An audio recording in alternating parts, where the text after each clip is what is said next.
Ну что, раз, два, три, давайте начнем. Напомню, мы читаем учебник, отсканированный и опубликованный в сообществе Боржев САГ. Это учебник, советский учебник, краткий курс истории Советского Союза года 1955 года, публикация Стенского издания. И это, конечно, типовой учебник, переводной с русского языка. Он охватывает всю историю от древнего мира до нового генерального секретаря Никиты Хрущева. И происходит его публикация до объявления борьбы с культом личности Сталина. То есть там есть еще на последних страницах есть портрет Сталина, упоминание Сталина, и дальше есть портрет Хрущева, его упоминание. И, видимо, следующий учебник, следующая редакция этого учебника будет уже отражать новые реалии в стране. Учебник интересен тем, что, во-первых, относительно простым языком для детей объясняются какие-то факты, связанные с историей. Понятно, что взгляды на исторические события с тех пор изменились, в том числе и просто в исторической науке появились новые факты. Но сам язык обсуждения всех этих вопросов, он очень интересен, потому что, конечно, не входит то, что можно назвать бытовым языком, а проблема современного стенского языка как раз в том, что люди вошли в стадию диглоссии. Да? Диглоссия – это когда язык используется, люди двуязычные, говорят на двух языках, но пользуются каждым из этих языков в определенных ситуациях. И часто использование языка в непривычной ситуации кажется немыслимым. Да? Вот у Алана Цхурбаева до того, как он стал работать в журнале «Дарьял», собственно, редактором, была интересная передача, где он говорил об осетинском языке и привел такой хороший пример диглоссии. Он говорит, что когда скончался поп-певец Майкл Джексон, он при встрече с группой друзей сказал «Майкл Джексон Амарди», да, то есть использовал для подачи такой внешней западной новости осетинский язык. Это непривычно, да, то есть осетинский язык используется обычно для обсуждения местных новостей. Почему мы над ним смеемся? Я задумался над этой темой случайно. Случилось так, что сказанная мной фраза «Майкл Джексон Амарти» вдруг вызвала в компании дружный смех. И тогда я подумал, ну что в этом смешного? Перестаньте смеяться. Вот, и это вызвало у его друзей смех, хотя смех этот был, конечно, неуместен, потому что умер человек, причем человек, который был для многих, в общем-то, кумиром даже, можно сказать, да, и даже вне зависимости от этого, сама по себе информация, да, о том, что кто-то скончался, она не должна веселить, но разница между ожидаемым, и ожидаемым было бы использование русского языка в этом контексте, да, и тем, что случилось, она вызывает комический эффект, как всегда при такой разнице. Вот. И, собственно, они рассмеялись, и там Алан в этой передаче обсуждал, почему так происходит. Ну, происходит это вот поэтому, да, что есть такая специализация, что ли, каждого из двух языков, которые преобладают, ну, во всяком случае, в Северной Осетии. Вот, и для того, чтобы уметь поговорить об исторических событиях, тем более, что это довольно важно, что осетины любят обсуждать историю, скажем, Средневековья, и раннего Средневековья, и античную историю, да, там, скажем, период взаимодействия скифов с древними греками, потом с Римской империей. Вот, для этого, конечно, нужно знать и использовать полезные слова, которые в этом учебнике очень густо расставлены.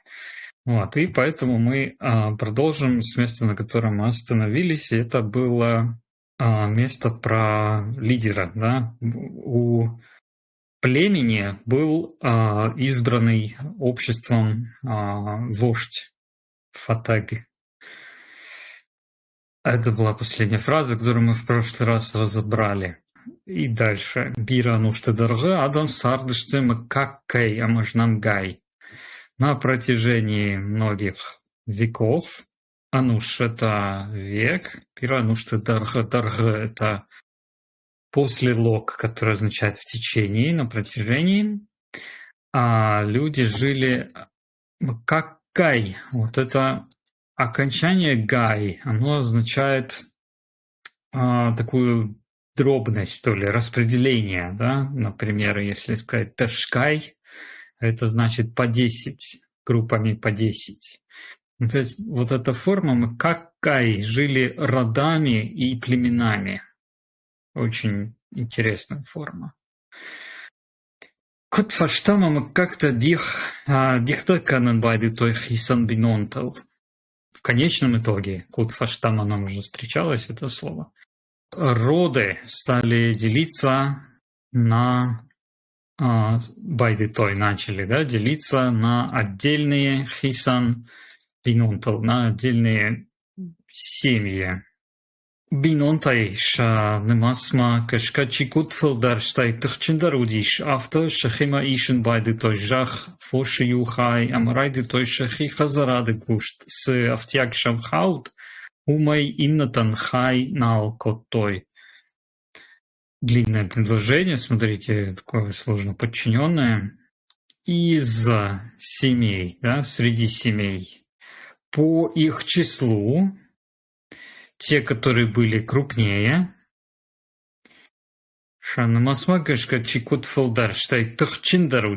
кто был крупнее, а впоследствии и сильнее, просто тахчен сильный, да, согласно этому, автошахима ишен байды той жах стали захватывать, брать себе землю, фоши юхай, часть скота и часть земли. Амарайды той шахи хазарады, стали самостоятельно заниматься земледелием, точнее, хозяйствованием, да, хазарад. Из той прибыли, да, из того, что они получали, другим больше не давали долю. Иннатан другим, хай долю, нал коттой больше не делали, то есть не делились больше с другими. Вудон ю иштой васай рактадар, амаша шахисан кушен коттой. Они захватывали рабов, также дар.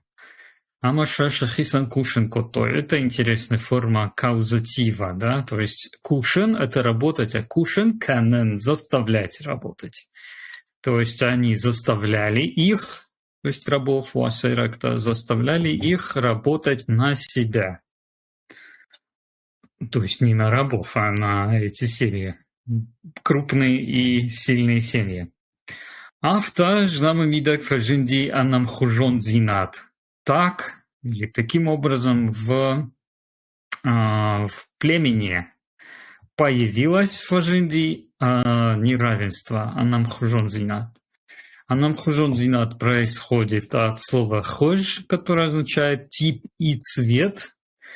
И амхож означает однородный, однотипный. Анам хужон, да, значит разнообразный, неоднородный и неравный, в общем-то. И здесь анам хужон зинат в значении русского неравенства или расслоения, да. С продуктом кушангаршта амал коттой удон юмая кишпон налудыште фалафажиндиш хи шармагон ишпонат. Какие продукты и инструменты производили? Они общей собственностью больше не были. Но появилась частная собственность. Хи шармагон фишбонат. Частный, в смысле частной собственности, не очень удобно переводится на осетинский, как своя особая собственность. Да? Шармагонт – это специальный особый, в принципе, слово более широкого значения. Качеванг-то и утам фолдармул кудиш и на тамта каддар. У членов рода, да, здесь они делят как-то ама бинонта. Бинонта здесь в значении семья, а как в значении род. Значит, среди членов, у членов рода у одних было больше собственности, а у других меньше. Кадр – интересная форма. Она образована при помощи суффикса «дар», суффикса сравнительной степени, но от основы, которая, я так понимаю, нам неизвестна. Да? То есть мы говорим «чешил», «гцил» и говорим как уменьшительное «филдар» от «бира» и «кадр» в значении меньше. Фажендаште каждгута амамагурта. Появились богачи и бедняки, или богатые и бедные. Как Василий Иванович Абаев пишет в своем грамматическом очерке, в осетинском языке меньше оснований, чем в других языках для выделения имен существительных и имен прилагательных. И он называет это все одним классом, одной частью речи – имя. Ну, я так понимаю, что этот революционный подход не прижился, и в современном осетиноведении люди, тем не менее, говорят о именах прилагательных и именах существительных. Но, тем не менее, есть такая особенность, что слово «каждык» означает «богатый», если после него есть существительное, которое описывается, да, «каждыгадый маг», «богатый человек». Но если после него нет определяемого, да, нет, например, существительного, то слово «каждык» может использоваться в роли, по сути, имени существительного. В русском языке это называется субстантивация, тоже происходит, мы говорим там богатые и бедные, говорим там раненые и так далее, без определяемого. Но по окончанию-то это все равно прилагательное «богатый». А в случае с осетинским языком нет форманта прилагательного, вот, и оно просто выступает в роли существительного. Тогда что делает его прилагательным? Это же все-таки выходит, можно сказать, что это существительное. Вот о чем говорит в этом месте Абаев. Каждый, а также слово, которое необычное множественное число образует, слова, которые оканчиваются на «ы», «г», а образуют такое множественное число. Не каждый как можно было бы ожидать, а каждгута, то есть есть еще дополнительное чередование в основе. Хорошо, следующий абзац. Тахчинама хаштаргом каждгута, ама хаштон фатакта бурштойша шахактам, адамаю акутой васаре, амаюша шахисан сагайракта шкоттой. Жнамты фатакта амаю каждгута шахисан сагайракта райштой и навшатон тасы иштой умай филдар. Значит, сильные и как это называется по-русски, воинственные, да, богачи и военные лидеры нападали на соседей и уводили население, народ в плен. Васар – это плен. Интересная история у слова «васар».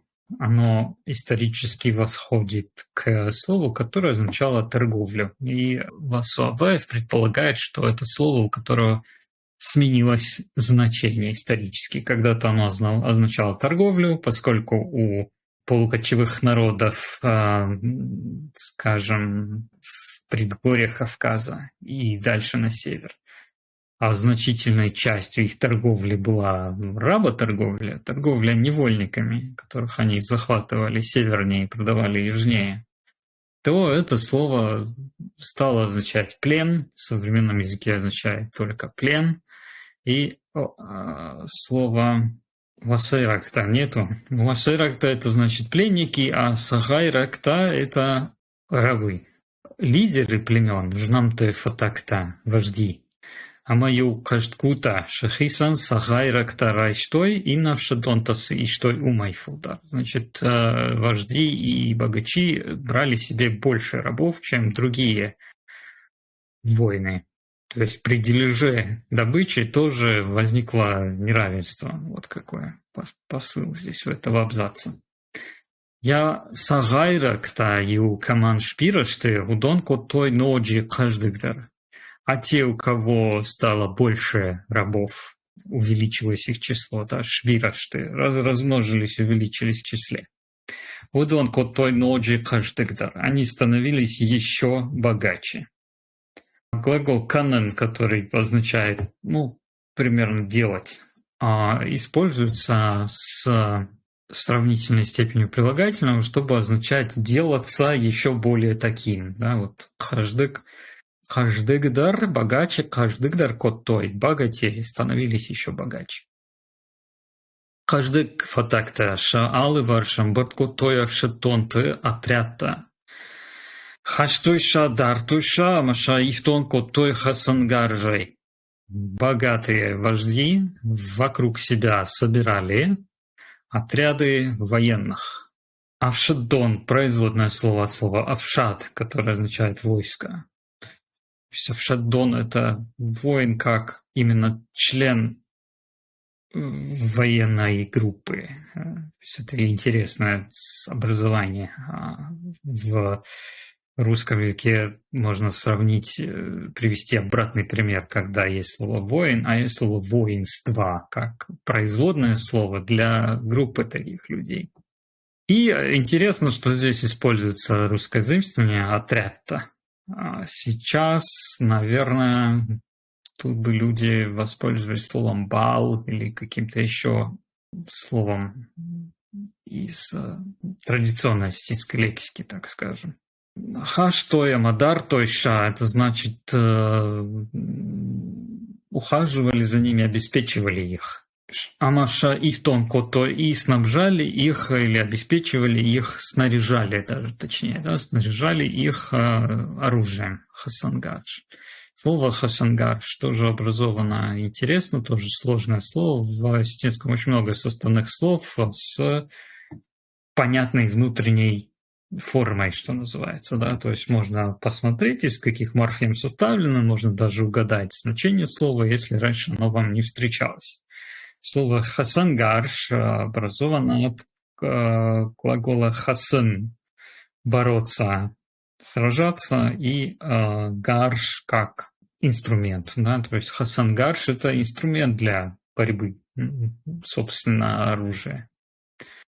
А в разговорной речи иногда говорят «миганан». «Миганан» — это то, чем делается дело, более-менее. То есть так намного более обтекаемое слово, но тоже с намеком. Усы отрядима фатакта араштой ногны барштета. С этими отрядами вожди устраивали новые набеги на барштета. Я перевожу усы как эти, хотя совсем буквально надо было бы переводить те, да, потому что этот по-осетински асы. Но помимо разницы в указательных местоимениях, какое указывает на близкий объект и какое указывает на дальний объект, есть еще разница в том, какое из этих слов является словом по умолчанию. В очень многих языках словом по умолчанию является «тот». Это так в осетинском, то есть мы говорим «высы отряд-то», то есть эти упомянутые только что отряды. Мы на них не показываем пальцем, они не ближе к нам и не дальше от нас. И в этом случае используется слово «высы». А в русском языке используется в такой же ситуации слово «это». Поэтому мы переводим здесь слово «высы» как «этот» с этими отрядами. Но, конечно, буквальное значение слова «усы» — это «тот» с теми отрядами.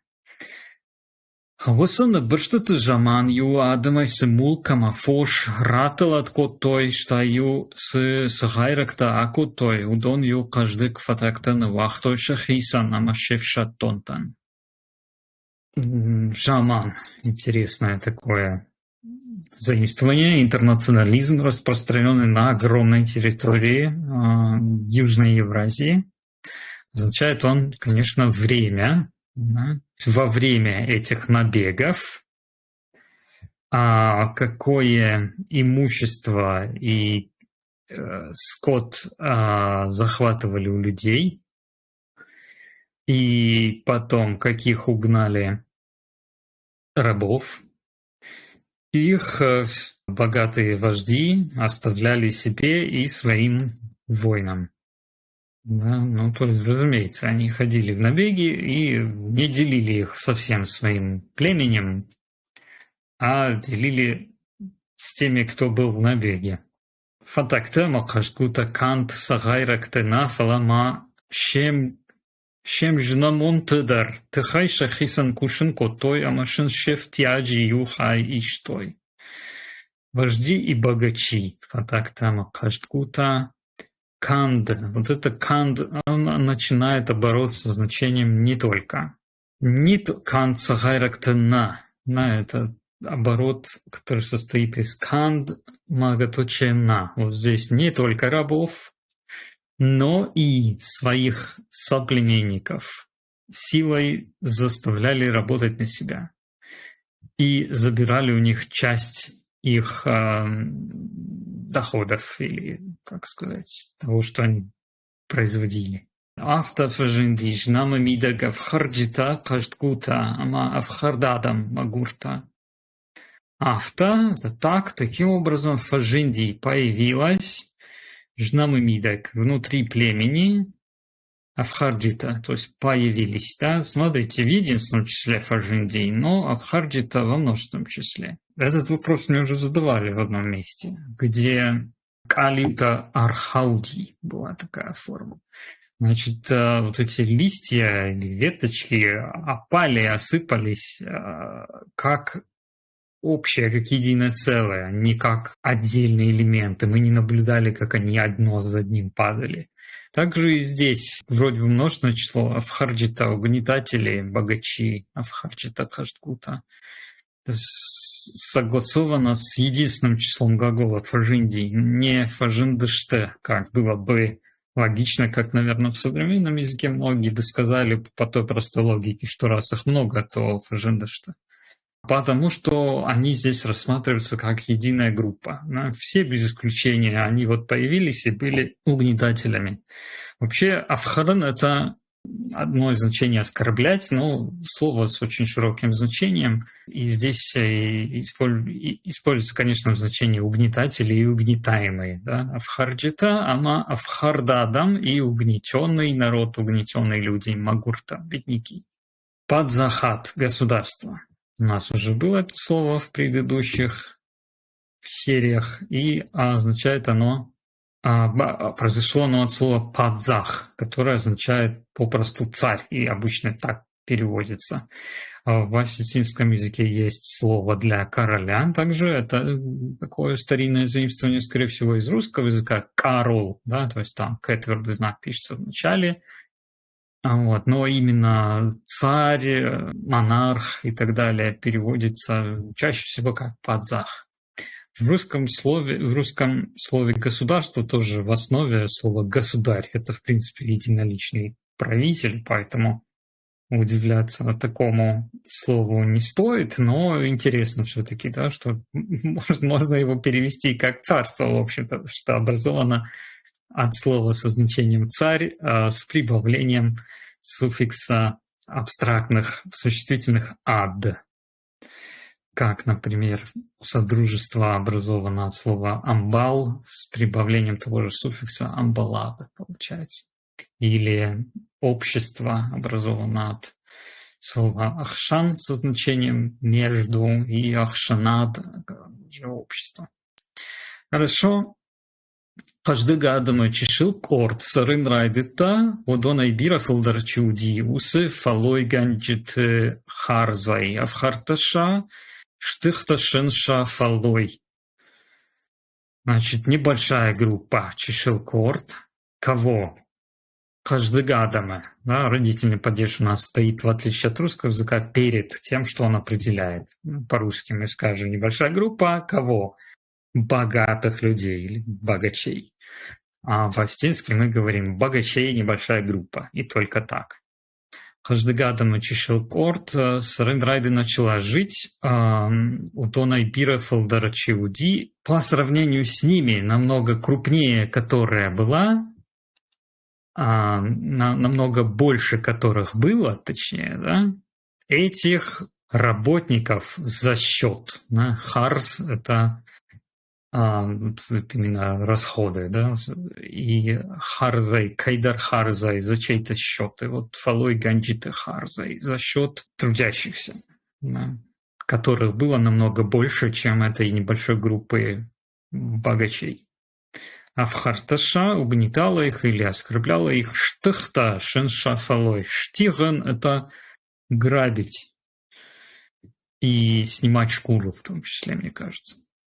Значит, таким образом отнимала грубым образом их труд, да, результаты их труда. Фалой – это тяжелый труд и также результаты такого труда, да, то есть, условно говоря, пожитки примерно, да, то есть то, чем человек обладает, потому что потрудился.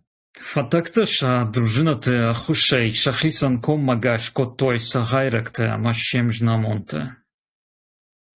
Тут сейчас интересный будет момент насчет перевода. Смотрите, фатакта – это что? Это у нас вожди. Да? Вожди ша-дружина-то ахушей при помощи своих дружин. Но слово «дружина» здесь еще не вводилось. То есть это просто история о том, что переводчик немножко выше русское слово «дружина» перевел как «авшатон-то», отряд-то, как-то еще, а потом решил все-таки сдаться и переводить термин «дружина» как «дружина». Да? То есть это постоянный отряд воинов при князе, в общем-то, да? Вот, и явление достаточно, наверное, международное, ну и вот оно здесь так переводится теперь так, хотя на той же странице немножко выше переводилось по-другому. Значит, вожди при помощи своих дружин шахисан коммагаш котой заставляли слушаться себя. Да? Коммагаш – это послушный, то есть покоряли, усмиряли, заставляли подчиняться себе. Сахайракты – это у нас рабы, амашем жнамонты, и своих соплеменников. Амжнамон, да, значит, слово «жнам» означает племя, жнамон. Амжнамон – это человек из того же племени, вот чем жнамон-то, своих соплеменников.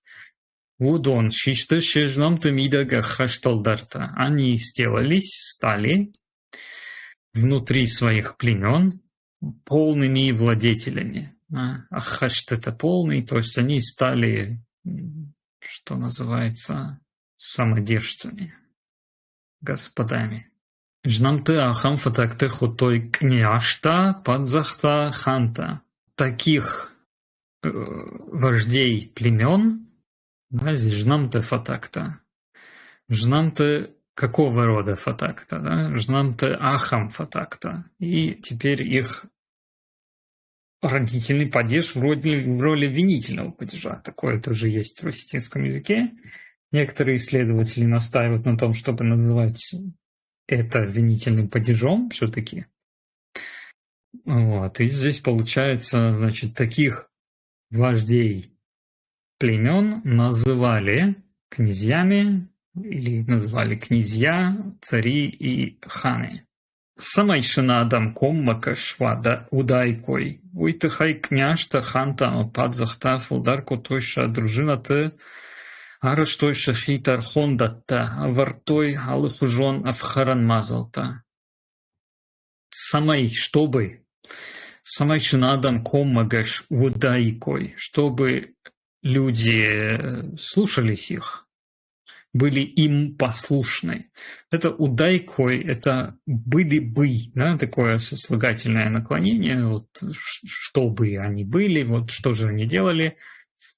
Для этого Уитахай, князья, ханы и цари, Филдерко, Тойша, дружина, увеличивали свои дружины. То есть заводили себе еще больше воинов. Араштойша хитар хондатта, организовывали свои суды. Тархон – это решение суда, приговор. Также Тархон-Дон – это место, где совершается суд, и суд как институция. И здесь, значит, учебник, в таком, конечно, упрощенном виде для детей, рассказывает, что суды возникли как инструмент вот этих лидеров, чтобы держать в повиновении своих подчиненный им народ. И устраивали разнообразные в Харанмазалта мероприятия по угнетению, да. То есть в контексте этой главы Авхаран означает угнетать. Шахиж намал дарью акайкотой уидар шам агаднал кашти, палама шахисан далбар котой шашиха гламахдар жнам тадар. Авто шавжардыште падзахатта.